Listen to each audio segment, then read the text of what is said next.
Welcome. You're listening to the Malcontent News Russia-Ukraine War podcast, the show that cuts through the fog of war and updates you about the ongoing conflict in Ukraine. With your host, Linnea Hubbard.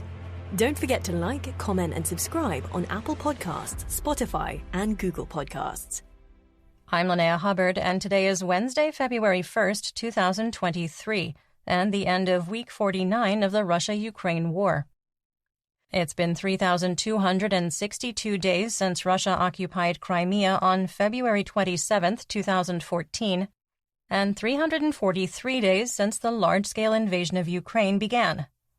Today's podcast looks at what happened yesterday in the Russia-Ukraine war. The Malcontent News Russia-Ukraine War report is compiled by our team from around the world. Today's report includes information from direct contacts in Ukraine and their proxies, Russian Ministry of Defense reports, the General Staff of the Armed Forces of Ukraine reports, operational commands north, south, and east of Ukraine, open source intelligence, our in-house team of analysts and geolocation experts, and pro-Ukrainian and pro-Russian mill bloggers and social media accounts with a track record of trying to be accurate. We have one mission: to report the truth, because the truth matters. Let's start with our assessment of the current status of the war. First, we maintain that the battle for control of Bakhmut has reached a critical phase with the addition of Russian forces to the Axis and the ongoing attempt to create a technical encirclement. Second, we concur with recent assessments by other analysts that it is highly likely the Russian Federation will launch a new offensive before February 24th to try and deliver a tactical victory before the anniversary of the wide-scale invasion of Ukraine. Third, we maintain that the significant increase in disinformation and misinformation from Russian sources is being directed by Chief of the General Staff of the Russian Federation Armed Forces, Valery Gerasimov, as part of his hybrid warfare doctrine. Fourth, the RAND Corporation agreed with our assessment that Ukraine holds the battlefield initiative, while we maintain the exception for the Soledar-Bakhmut axis. Fifth, we maintain that the Russian military within Ukraine remains combat ineffective and is relying on World War II tactics that Field Marshal Georgy Zhukov would recognize to move the line of conflict. Sixth, we maintain that the power struggle between military leaders aligned with Russian Minister of Defense Sergei Shoigu versus those aligned with private military company or PMC Wagner Group head Yevgeny Prigozhin is continuing, and Russian President Vladimir Putin is the largest benefactor. Seventh, we maintain that punitive missile and drone strikes targeting civilians and civilian infrastructure will continue. Eighth, we maintain that Russian forces will continue to target electrical, heating, and potable water infrastructure. Ninth, we maintain that the Russian Federation's inventory of Caliber cruise missiles is critically low based on the continued decline of launches from the Black Sea Fleet. 10th, we maintain there is a risk of a nuclear accident caused by the de-energization of Ukrainian nuclear power plants as a result of Russian electrical infrastructure destruction. 11th, we assess that stealth mobilization has started in the Russian Federation due to stop-loss orders for active-duty troops deployed in Ukraine and mobilization requests from the Kremlin in the occupied territories. And finally, we assess that the threat of Russian forces in Belarus crossing into Ukraine as part of an offensive operation is negligible. Let's get some regional updates, starting with the Donbas region in Luhansk.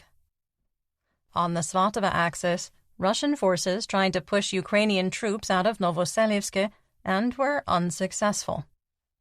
On the Kremina axis, the General Staff of the Armed Forces of Ukraine, or GSAFU, reported Chervonopopivka was shelled throughout the day.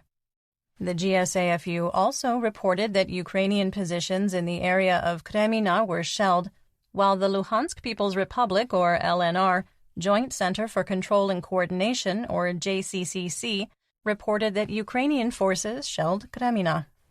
South and southwest of Dibrova, mercenaries with Rybar reported there was positional fighting in the Serebryansky woods, while the GSAFU reported Dibrova was shelled.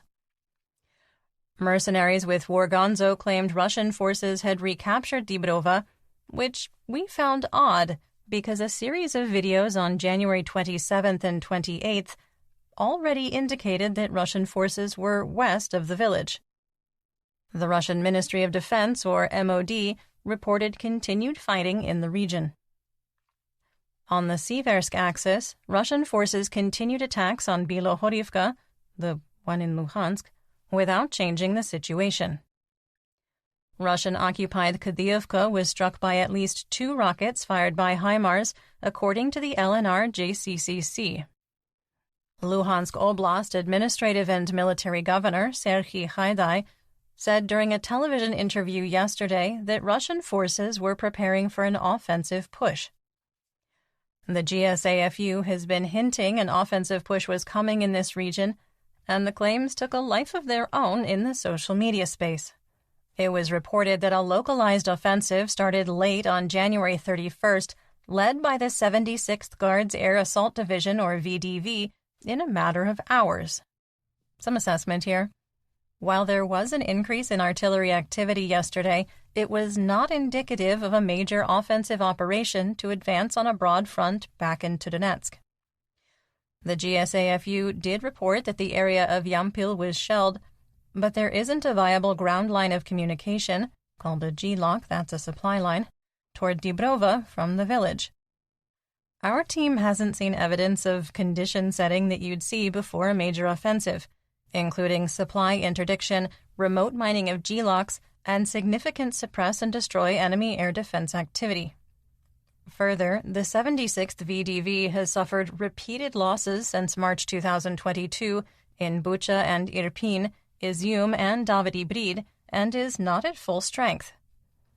We believe this is a localized effort meant to take pressure off Kremina, and Ukrainian forces are prepared for this push.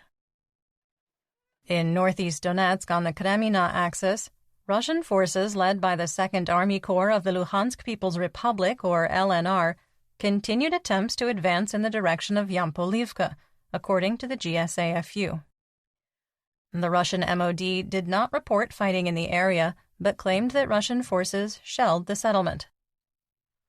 On the Siversk axis, fighting east of Spirna intensified, with the GSAFU reporting a Russian attack was repulsed, while a Russian source claimed Ukrainian forces were attempting to move east toward the T-1302 highway. The situation was stable on the Solidar axis after Russian Mobiks and VDV forces supported by PMC Wagner made territorial gains on January 30th. Fighting continued near Vasyukivka with no change in the situation. The Russian MOD claimed that Blahodatne was captured, and regular listeners may wonder, hold up, didn't they claim that over a week ago? And didn't PMC Wagner claim it on January 28th? Yes. The Russian MOD once again minimized PMC Wagner's role, writing that, quote, volunteers of assault detachments, end quote, supported by Russian troops captured the village without mentioning the PMC. Oh my God, they're so petty. Fighting continued for control of Krasnohora, with Ukrainian forces holding their defensive positions. On the Bakhmut axis, fighting continued on the city's northern and eastern edges.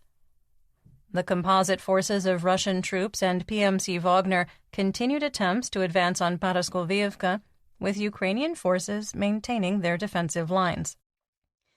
In separate incidents, Russian shelling killed 2 civilians in Bakhmut, a 70-year-old and a 12-year-old. There are graphic pictures that are not suitable for work, and some may find them disturbing, but as with most of the photos and videos we reference on the podcast, we do link to them in our full situation report on Patreon. Residents of Donetsk were ordered to evacuate in early August and had to sign a waiver of self-responsibility if they refused to leave. It's estimated that around 6,500 civilians remain in the city, which was once home to 70,000 people. The remaining people are civil servants, such as firefighters, stubborn pensioners born and raised in the area, the disabled and poor who believe they have nowhere to go, and pro-Russians who passively await what they believe will be a better life. Our assessment here is unchanged from yesterday, and we believe that the siege of Bakhmut has reached a critical phase. We do not assess that Bakhmut is at imminent risk of encirclement or that Ukrainian forces will be pushed out of the city in the short term. On the Kostiantynivka axis, the situation was unchanged. The most intense fighting in Ukraine was west and north of Klishchiivka, with Ukrainian forces holding defensive lines at the canal to the west and 2.5 to 3 kilometers south of Ivanivske. On the Toretsk axis, Orgonzo claimed that Russian forces attempted an advance toward the Liivka.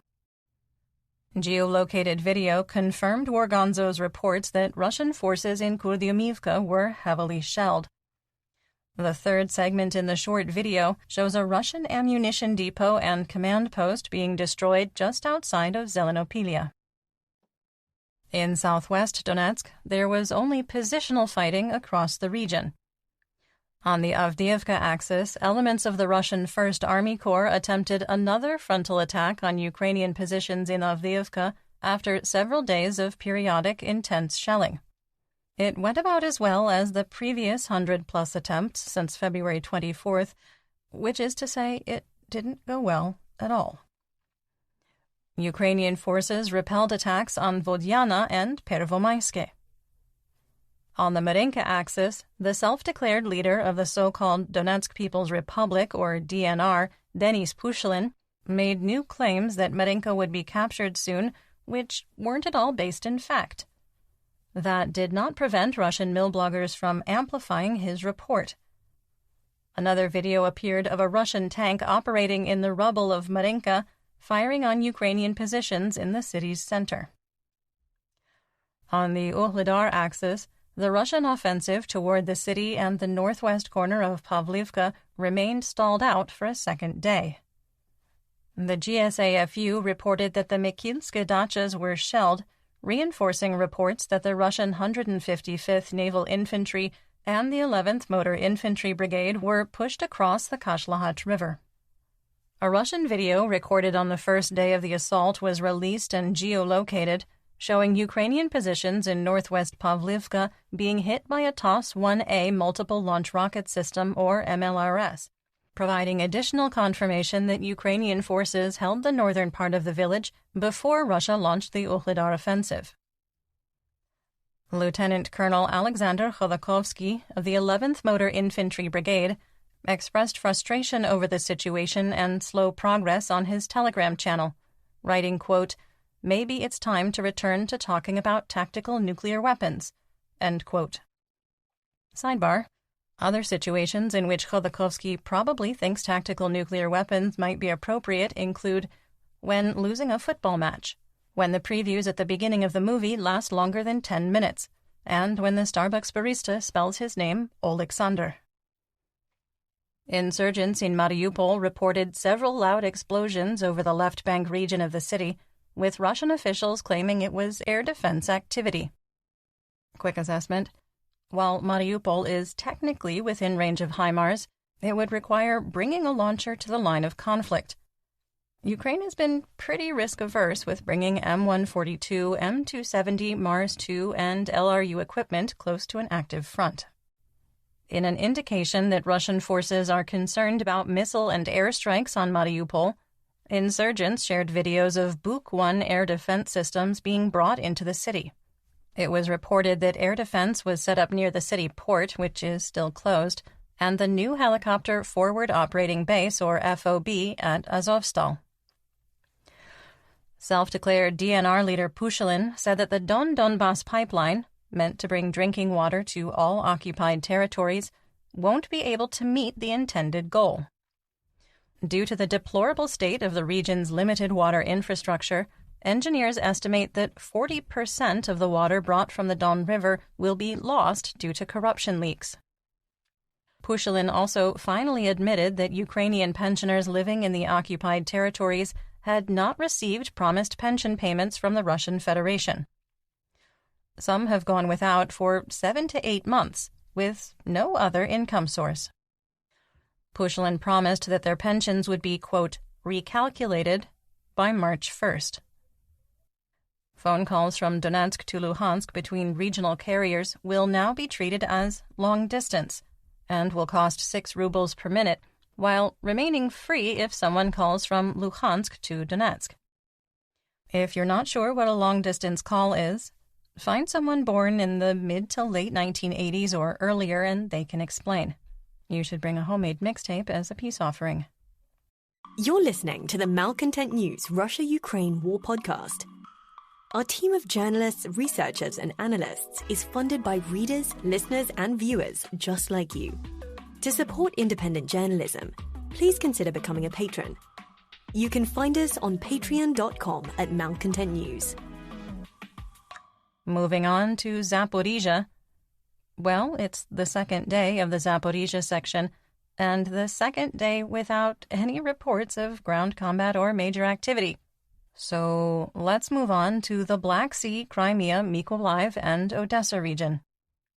Operational Command South, or OCS, reported the Black Sea Fleet had 12 ships on patrol, including 3 missile carriers, 2 surface vessels, and a Kilo-class submarine, capable of launching up to 20 caliber cruise missiles. In the first report of its kind from Crimea since February 24th, the insurgency has turned violent. The Atesh movement, formed in September 2022 in response to the wide-scale invasion of Ukraine, claimed responsibility for ambushing a car on the highway between Sevastopol and Simferopol, killing 2 Russian military officers. In Odessa, the newly formed Ukrainian 11th Brigade of the National Guard was deployed. The unit was created to track and intercept Shahed-136 kamikaze drones and subsonic cruise missiles, with unit members demonstrating their World War II-style searchlights. In Mykolaiv, Ochakiv was attacked with S-300 anti-aircraft missiles used for a ground attack, striking residential areas and damaging a city administration building.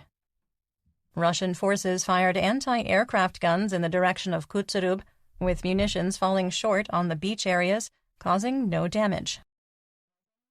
In western and central Ukraine, in Kherson, Russian and Ukrainian forces continued mutual shelling across the Dnipro River. Russian forces launched 42 fire missions on Free Ukraine, targeting the city of Kherson 8 times, killing 1 and wounding another. Ukrainian forces conducted another amphibious-based reconnaissance mission near Russian-occupied Hola Pristan. Our favorite FSB colonel, wanted war criminal, Kremlin pariah, Wagner target, and failed Mobik, Igor Girkin-Strelkov, wrote it was a small force of 6 to 8 soldiers, and not a large assault as some other Russian social media channels claimed. The GSAFU reported that 5 repurposed civilian motorboats with Russian DRG troops were destroyed in the network of marshy islands at the mouth of the Dnipro River. No additional information was provided. In north and northeast Ukraine, in Sumy, 5 hromadas, including Shostka, Krasnopilia, Yunakivka, Seredina Buda, and Bilopilia, were hit by mortars, missiles, and shells, and were attacked by drone-delivered IEDs. A business was struck in Shostka by an S-300 missile used for a ground attack, wounding 2. More than 20 mortars were fired at Krasnopilia from across the international border. On the Russian front, local reports from the Belgorod Federal District reported air defense was active over the city, with local officials reporting 2, quote, objects were shot down. Despite poor weather, work on the Kerch Bridge went according to plan on January 30th, with the 4th section of the replacement bridge moved into place. Additional closures are planned in February to add the road deck, with partial repairs of the road bridge slated to be completed in March 2023. Once done, the bridge will only support car and bus traffic. Fog suspended service on the Kerch Strait ferry, complicating transit to Russian-occupied Crimea due to the bridge closure for construction. Russian President Vladimir Putin, signed a decree striking the requirement to review the yellow terror alert status every 15 days and giving himself the power to keep the alert level indefinitely. The Russian leader signed a second decree permitting the random searches of any vehicle without cause operating in an area under the Yellow Terror Alert status. How convenient. Nationalists welcomed the news, while residents in Crimea cautiously asked on social media if this meant the Yellow Alert would go on forever. Let's talk about developments theater-wide and outside Ukraine. Ukraine announced it was creating 25 new rifle battalions, one from each oblast and one each from Kyiv and Dnipro. A quick note. While Ukraine does have 24 oblasts, Crimea is under total Russian occupation, which kind of prevents battalion formation. Each battalion will have 601 members, 449 soldiers, 105 non-commissioned officers, and 47 officers. The units will be comprised of volunteers, reservists, and conscripts. The United States Treasury Department reported there was no evidence that U.S. funds are being misused in Ukraine. Megan Apper, spokesperson for the Treasury Department, said, quote, "We have no indications that U.S. funds have been misused in Ukraine. We welcome the ongoing efforts of the Ukrainian authorities to work with us to ensure appropriate safeguards are in place that U.S. assistance reaches those for whom it is intended." End quote. An unnamed U.S. official said that, quote, "There has been no serious high-level discussion about F-16s," end quote, when asked after U.S. President Joe Biden gave a curt no to the question on January 30th. Later in the day, Deputy National Security Advisor John Feiner said the U.S. would discuss fighter jets for Ukraine, quote, "very carefully with Kyiv and its allies." Days after an Iranian ammunition factory experienced a smoking incident and accusations that Israel was behind the strike, Israeli Prime Minister Benjamin Netanyahu said the Israeli government was studying other options to support Ukraine beyond humanitarian aid. American weapons manufacturer General Atomics offered 2 Reaper MQ-9 combat drones to Ukraine for $1, according to a report in the Wall Street Journal. Now, Ukraine would still need to spend $10 million to prepare the drones for shipment and around $8 million yearly for maintenance and service. The United States government would have to approve the transfer, and the White House didn't comment on the proposal made by CEO of General Atomics, Lyndon Blue. French Minister of Defense, Sébastien Lecornu, announced that Paris was transferring 12 more Caesar 155mm self-propelled howitzers to Ukraine. On January 19th, we estimated the maximum number of tanks Ukraine would receive after the Ramstein Working Group meeting on January 20th was 165, and we expected the final number to be lower. Dmytro Kuleba, Minister of Foreign Affairs of Ukraine, reported that the first wave of main battle tanks from NATO nations would number between 120 to 140, not including 10 French AMX-10 RC light tanks, or armored scout vehicles or tank destroyers, which are expected to enter service in Ukraine in the coming days. The United States is expected to announce a new military aid package for Ukraine, valued between $2 and $2.2 billion. Up to $1.725 billion in funds is earmarked for the purchase of ground-launched small-diameter bombs, or GLSDBs, which have a range of 150 kilometers and are delivered using M142, M270, Mars-2, and LRU-guided multiple launch rocket systems, or GMLRS, more commonly known as HIMARS. The GLSDB has almost double the range and flies like a cruise missile, with an accuracy of plus or minus 1 meter. Foundationally, the GLSDB uses the Mk-81 120-kilogram small-diameter bomb and M26 rocket, which the United States already has a large supply of, and turns them into a 227-millimeter rocket with foldable wings. You can read more information about GLSDB in a special report we have available on our Patreon. Speaking of bombs, let's talk about Russian mobilization. Well, we know someone is destined for the front in Ukraine. On Russian state media, a Kremlin spokesperson let it slip that since February 24th, 50% of all Russian VDV forces have been killed or permanently disabled in combat. Well, so long, Kremlin spokesperson.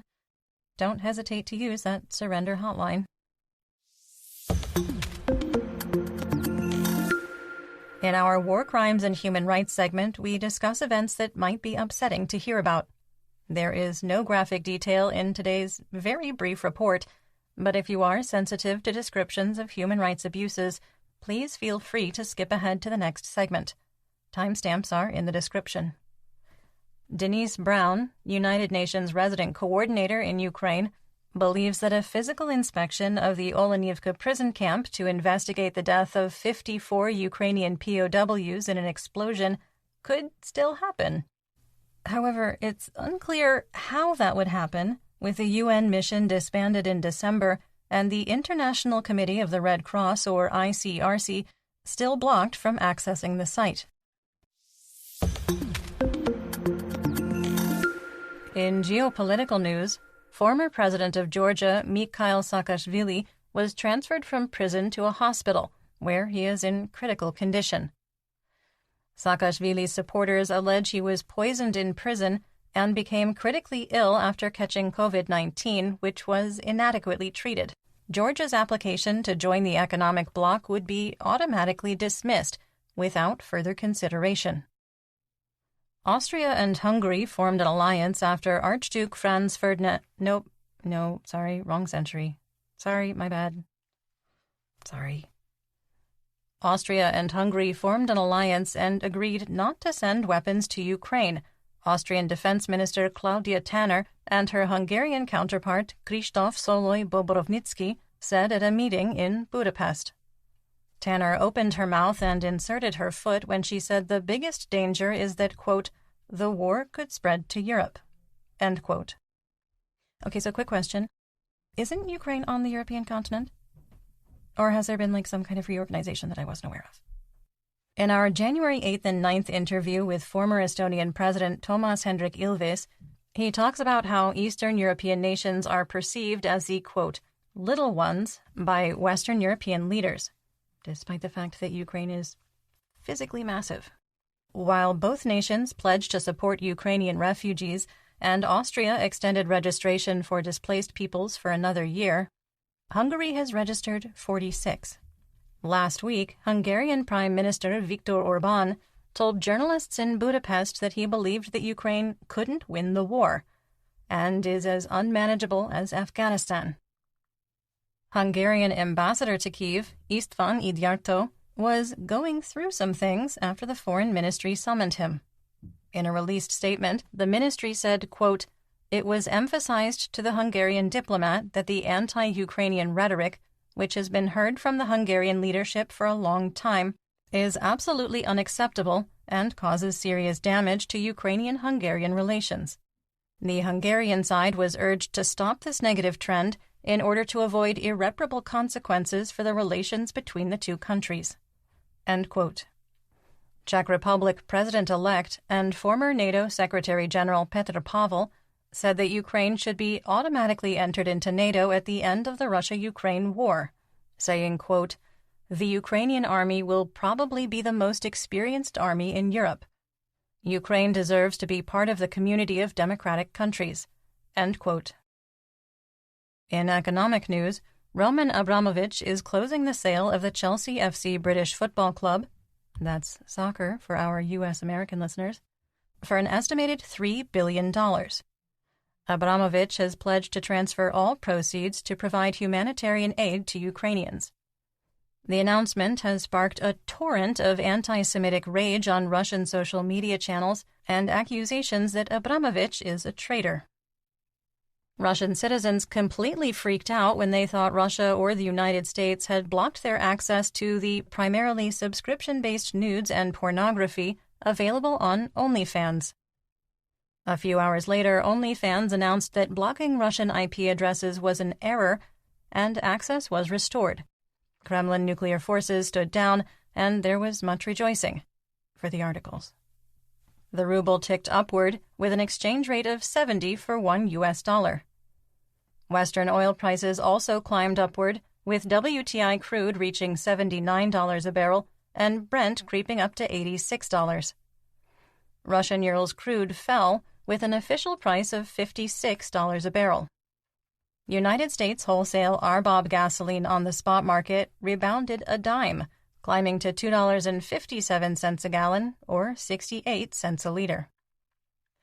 Dutch TTF natural gas futures dropped, with March 2023 falling to €57 per megawatt hour, and April 2023 futures trading at €58. Chicago SRW wheat futures were volatile, reaching $7.66 a bushel for March 2023 delivery. And that's what we know. Join me again tomorrow for more updates. Until then, stay safe, everyone. You've been listening to the Malcontent News Russia-Ukraine War podcast. To help keep us independent, please consider providing financial support by becoming a patron. Want on-demand news in your hand? Download the Google News app and make Malcontent News one of your favorites to receive breaking news updates. Thank you for listening.